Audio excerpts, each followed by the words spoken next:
So this special Folk Album of the Year Award episode of Folk on Foot is devoted to showcasing the remarkable album Tomorrow Held by Spafford Campbell. And I'm delighted to say that the fiddle player Owen Spafford and the guitarist Louis Campbell are joining me on the call now. And to start, I just want to congratulate you on being nominated for Folk Album of the Year. Thanks so much. Let's start with the title. Why did you call it Tomorrow Held? I guess it was looking at the idea of kind of focusing in on a moment. When you get so in the present with a piece of music, you're listening so much to each other and the music that's being played and the sound around you, that the kind of suspension of time happens where you're not focusing on tomorrow, you're not focusing on what happened in the past, you're kind of like very much ingrained within the present. And Louis, the title track itself is absolutely fascinating because it feels to me like a storm blows in, and then after it you get this relaxation and the sense of calm after the storm. Is that the way you saw it, or is that just my fevered imagination? It's a very beautiful way of looking at it. I suppose that's the nice thing with instrumental music, isn't it? Is you can everyone gets their own meaning from it. Yeah, I mean that track was really, with this record, we wanted to, bring in some electronic elements and some larger sounds, but without losing what we used to do with just acoustic guitar and fiddle. So I suppose that's sort of the most extreme example of going from really quiet to really loud, and then coming in and out in various ways over like 14 and a half minutes. So yeah, it's definitely a journey, that tune, and we just really like how over that length of time you can bring in little fragments and motifs and stuff in very delicate ways without you really noticing, from whether it was 10 minutes ago or whatever it is. So it's a really nice amount of time to work with.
Let's talk a little bit about both your musical journeys. Louis, what made you first pick up the guitar?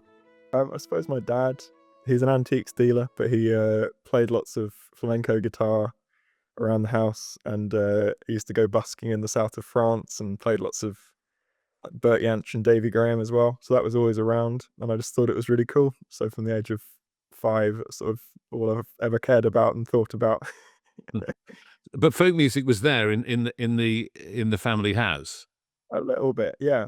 Um, he was never like going to folk clubs or anything, but he liked a few of those 60s things, and his favorite band's this band Dirty Three. I don't know if you know them. I suppose most people would know Warren Ellis, the fiddle player from Nick Cave's music. But that was sort of the closest to like fiddle music we had around the house. So there were links, but in a sort of more of a musical way than like an aesthetic way, I guess. And you trained as a classical guitarist, didn't you? Yeah. So I went to the Royal Northern College of Music, and yeah, they were very understanding of me. They let me. I did the classical guitar course for most of my time there, but they let me go and have like folk adjacent lessons during my time with Martin Simpson and a little bit with Chris Drever and Stuart McCallum for my last little bit. So I had a really good time, and it was a great place to just like really concentrate and do lots of extreme practice and 5 hours a day of scales and Bach and all that. It was a good time. And learning from Martin Simpson and Chris Drever must have been absolutely fascinating. It was great. Yeah, they're both lovely people, and yeah, Martin's been a real sort of mentor figure. Uncle Martin, I often refer to him as to other people. Yeah, he's a real deep thinker, and we didn't even do that much playing. It was just sort of talking about music and just being around these people. You learn loads. Yeah. And Owen, how did you pick up the fiddle? My dad was in a folk band, and they sort of like covers, and they play weddings and stuff. And there was a fiddle player in that band called Andy, a Scottish guy. And I remember seeing them playing some field somewhere, and well, actually, I don't remember this. I've been told this. I saw them playing. I was like 4 years old, and I spent the whole time just like watching just him, Andy, the fiddle player. So Andy then gave me a fiddle. And what I do remember is on my fourth Christmas, I was 4.5, being given a quarter-size fiddle by Andy, and then going straight into lessons. And Andy taught me a couple of tunes, and I had some classical lessons, and then I got really obsessed with Irish music, traditional music, and kind of through the Leeds Irish community was kind of submerged into this world of learning by a kind of fiddle style from Sligo that had been kind of interpreted by people in Leeds. So there's a big scene in Leeds, was there? Yeah, there was a guy called Des Hurley who, him and his brothers, they all play music. And he taught me, he'd come around every week and teach me tunes from his family tradition. And then there'd also be Leeds Irish Centre, there'd be sessions all the time. And being like a 12-year-old and getting to hang out in a pub with a load of old men playing tunes was kind of my dream. But you too were classically trained then, weren't you? Yeah, so I had some classical training, and I found it kind of not really true. I find it quite difficult. I kept on being told that I was sounding too folky or too trad, and so I got a bit frustrated with it, but I think it was useful for the technique stuff. And then I went to junior Royal Northern College of Music while Louis was at the RNCM, and meant we could hang out lots there and play. And I had a teacher that was really good because she basically asked me what I wanted to sound like, and then enabled that through technique. So I wanted to sound like, I wanted to be able to have a really nice soft tone on the fiddle. So she said, right, this is how you do it using classical technique, but you can then appropriate it for yourself. And how did you actually first meet Louis? I met Louis at the National Youth Folk Ensemble. I was 14, he was 16. And yeah, we just were playing there. It was organised. Everyone auditioned from across England, and then about 18 musicians were chosen. And you went on these residentials where you learn English traditional music, and it was led by Sam Sweeney. And we just sort of were hanging out there. I remember thinking, oh, we have a lot of music in common, and also a lot of music that isn't traditional music in common. And Louis, did the English traditional music arriving through Sam Sweeney, through Rob Harbron, Leverett, and so on, did that have a big impact on you? I think so. I think even more so than the music itself, it was just the idea of being as musically honest to your background as possible. I think the music that both of us relate to most, whether it's songs or just players, you can like hear their entire personal situation in the music itself. So I think English music in that allowed us to be very honest with where we're from, and in that sense, like respectful to the other influences we're coming from further afield. And I think we both appreciate how, with obvious exceptions in Morris dance and Northumbria and stuff, the sort of lack of like complete through line of tradition means that you can apply a lot of your own thoughts and interests to that music, because that's in many ways as traditional as what's assumed to be how you play a 3/2 hornpipe or whatever it is.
So you met playing English traditional music at the folk ensemble, but what were the outside influences that you brought to bear and you went, oh, we both like this or we both like that? What were the things that you united around that weren't folk music necessarily? Yeah, I guess it was things like Bon Iver, we're both huge fans of, and some post-rock things like Godspeed You Black Emperor and Sigur Rós and Mogwai, bands like that. Um, and in a folk sphere, I guess the big one was the Gloaming and the Quivine O'Reilly and Thomas Bartlett duo record, which I suppose in many ways has lots in common with things like Sigur Rós and Godspeed. So yeah, that was the stuff we really bonded over. And then since then, we just share lots of music with each other. And yeah, I think fundamentally it's like we have very similar loves for like dynamic and like simple playing, which, you know, go across lots of different genres. And Owen, as you began to play together, did you have a sort of vision of the sound you wanted to make when you first set out to play together, or did it develop over time? It developed over time, but I think it was also quite organic because I remember playing particularly one late night. I guess we were just improvising in Louis' flat in Manchester in his first year, and we were bound by the fact that we couldn't make much noise in this flat, and the acoustic guitar and the way Louis was playing it as well is quieter when you're picking it than the fiddle. I remember basically being forced to play a lot quieter and more softly and sensitively than I'd ever played before, because I was used to kind of having to play loudly in a session to cut through, whereas actually the opportunity to play it as quiet as possible it was one of the most influential things, I think, on my playing, my musical voice, because I realized I could get so much more sound, but with less volume from the fiddle.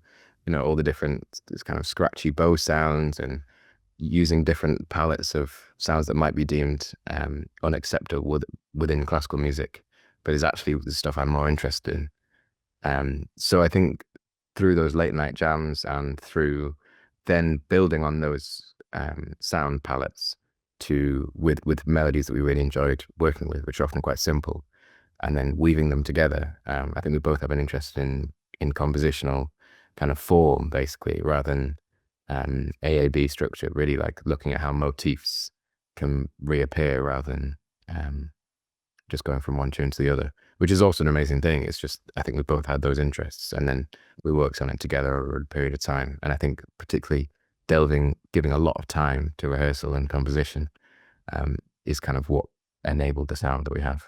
Is there a particular track that we could play that would showcase that use of the fiddle in different ways? Yeah, I mean, maybe we could start with the first track on the album, Cooper, which is a track named after my grandma, who's 101 years old. She's called Mary Cooper.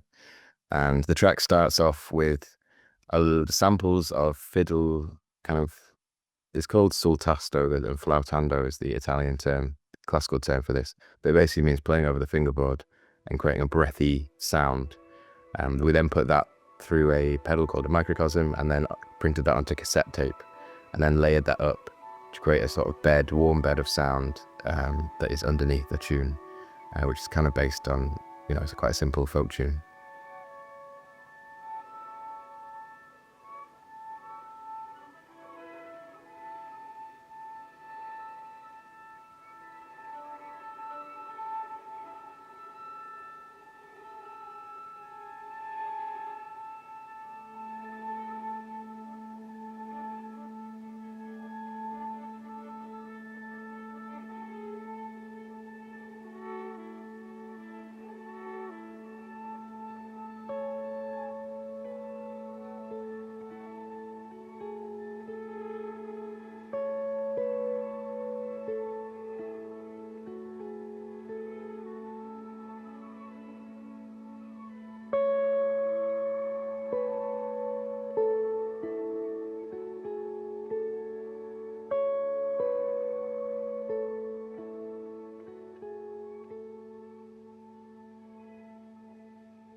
That's amazing. And the cassette tape.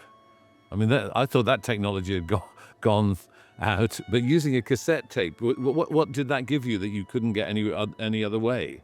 A lot of the sounds on that record were printed on cassette tape because it gives it a sort of warmth and fuzziness. It kind of degrades the sound slightly and makes it less clean. I think this is sometimes the thing that I struggle with listening to the use of electronics with acoustic instruments, is that the acoustic sound is so complex and the electronic sound can sometimes be so clean that it appears quite sterile. Whereas using technologies like cassette and kind of pedals that throw random stuff back at you, it gives it a more organic and chamber music-like quality. Lou, I suppose the word that I came up with in thinking about this is minimalism. I was trying to think, and subtlety, and I wondered if there was any influence from people like Steve Reich in what you have been making on this album. Yeah, absolutely. I mean, Owen does he's studying classical composition at the moment, so that stuff comes up quite a lot. And yeah, there's definitely a through line with that sort of minimalism, and even into like bands like Tortoise, going into more of the post-rock sphere from that music. And yeah, we just really appreciate how much you can say by playing very little, and particularly when it's just two of us. The less we play, the more dynamic range it has, in the sense that if you start medium, there's only so far you can go. If we start really quiet and so simply, we have, as much as an orchestra in space. Yeah, I mean, it is an extraordinarily restrained sound. It's like you're holding back and then you're letting go gradually.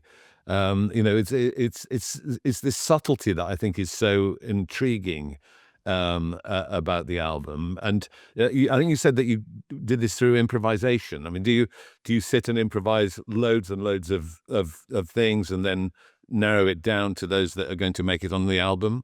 Yeah, with this record, the process was, we just wanted to find a method of not giving ourselves enough time to second guess things. So we were improvising, and we'd get to the point where we have a sort of the little seed of an idea, and then we'd record that and then move on and not think about it again. So we did 100 of those. And then we had a little week-long residency in a cottage in Norfolk, and we gave ourselves exactly 45 minutes on like the best 40 of those, and then worked on them for 45 minutes, recorded it, moved on, and then sort of did this in a few more layers, to the point where we never had time to be like, oh, is this good? Is this bad? We just worked on it, and there was enough stuff to not worry about it being bad. And then just cut it down and stitch things together into the longer pieces. And yeah, that's how this record came about. So it's quite structured and classical in some senses, but still comes from improvising, initially at least. So the 45-minute deadline, Owen, must have been quite an interesting discipline to stick to. Did you find it difficult to stick to it? In a way, yeah, but it was also sort of freeing, that limitation as inspiration thing, that like, yeah, you can't overthink it. And also you're forced to find the gems in the idea and also get rid of the stuff that is kind of more to do with your own ego. Say like, oh, I really like that bit that I wrote. But actually you can't hold on to those ideas too tightly if they don't fit in the whole. And I think if you give yourself a day, then you would have enough time to try and make those ego ideas work within the context. Whereas if you've only got 45 minutes, you're forced to find the good stuff and cut the rest of it. So it was a really interesting way of working, actually. I really enjoyed it. There's a description of the album is that it's largely instrumental, but there is, on one of the tracks, there is some vocal sounds. How did that come about? Yeah, we've always done little bits of songs. And I guess the tricky thing is to make sure when you're doing songs in an instrumental band that it doesn't feel out of place. So the lyrics are intentionally quite vague, and it is more of a sort of sound like vocal than necessarily like an upfront storytelling or something. This is called All Your Tiny Bones. Yeah, absolutely. Why? Yeah, it's kind of about, I mean, it's about a lot of what we've been talking about, really. It's about the I think there's a sort of occasional sense in some particularly English folk traditions of sort of sacrificing ourselves to a sort of time that never really happened. So it's kind of about that, and how to just, as a sort of a reminder to try and just be as honest to what is happening and what has happened around you, in order to understand the world better.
Owen, what's the role of traditional music in your lives now and in your practice? I mean, do you still attend traditional sessions?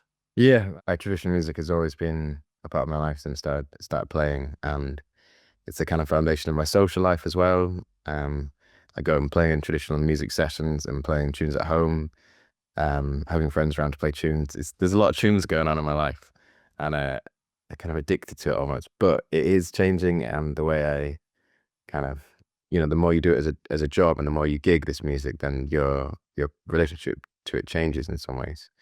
Um, but saying that, like, I still love being within the community of traditional music, but I do lot less sessions. I don't do Kaylee's really as much anymore.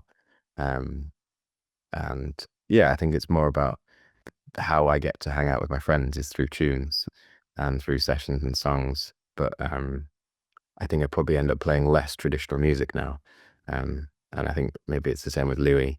But I think it is a sort of guiding foundation for me and my approach to life, really. I think that whatever tradition you're brought up in musically, you kind of imbued with a set of values and kind of approaches to music and to other people. And I think being brought up in a world that values like social community music making and, no one owns the tunes and no one can really police you that much about it because it's a tradition and everyone owns it. I think those sorts of guiding principles are definitely a part of my life. And Louis, do you still do traditional playing as well? Yeah, absolutely. Yeah, like Owen says, we do a lot for just to hang out with our friends, and we've been in London for 3 years now, which has been an amazing entry into playing tunes from other places. There are loads of English sessions, but also loads of Irish music, loads of old time, loads of Jewish music, loads of it's just like it's such a global city, which is really beautiful. So we've, getting to meet musicians from all these backgrounds who have like such a deep, beautiful, ongoing thing. It's really lovely. So we do lots of that. Um, and yeah, I play guitar for lots of people playing traditional music. But I suppose what's nice about this project is at this point, none of it's traditional. We've been writing it all ourselves, but still, I think because Owen's got this like such deep background in Irish music and Northern English fiddle music, there's always that like sort of core of traditional music running through it. Occasionally breaks out, doesn't it? Like in the track 4, it seems to me. Yeah. I mean, for me, that was when I first moved to London, I kind of sought out Sam Amadon. He's a fiddle player and bunch player. When I say that, I mean that I've been a big fan of his music for a long time. And I sent him an email just saying, like, I want some lessons. I want to hang out with you. And it kind of in the same way that Louis approached Martin Simpson um, and ended up going around to his quite a lot for lessons. And then later on, just hanging out and playing tunes. And I think I learned a lot from him in terms of regards to free improvisation and old time music. And that tune kind of combines a lot of my interests in scratchy sounds and, unconventional fiddle sounds and old time music. And the same with the distortion on the guitar. I think it kind of blends together in a way that feels like it doesn't detract um, from those worlds of old time or like free improvisation, but kind of create something new, hopefully.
Is there a word for what you're doing?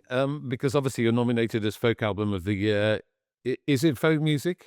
maybe it's at least rooted in folk music. It's the music we grew up playing together, and I think it's the sort of the tradition that we both, came together with and still continue, whether that's just in a social sense or whatever. So I think so, at least to some degree. Um, People always try and put other words with that, which can mean various levels of actual meaning anything. But yeah, I mean, I think the beauty of folk music and the beauty of this list is how varied it is. It can mean Yeah. everything and nothing, but has an inherent link to place and the past and tradition. And No, it's interesting because I always think I went to see an exhibition of work by Picasso once where I saw his very early work, which was very traditional and very straightforward. And then obviously he's gradually and then suddenly subverted the form. But if he hadn't learned how to do it traditionally, maybe he couldn't have subverted it. And I just wonder if that's a good image, Owen, for you in thinking about this, that you learn the tradition, but then you can subvert it and take it in new directions.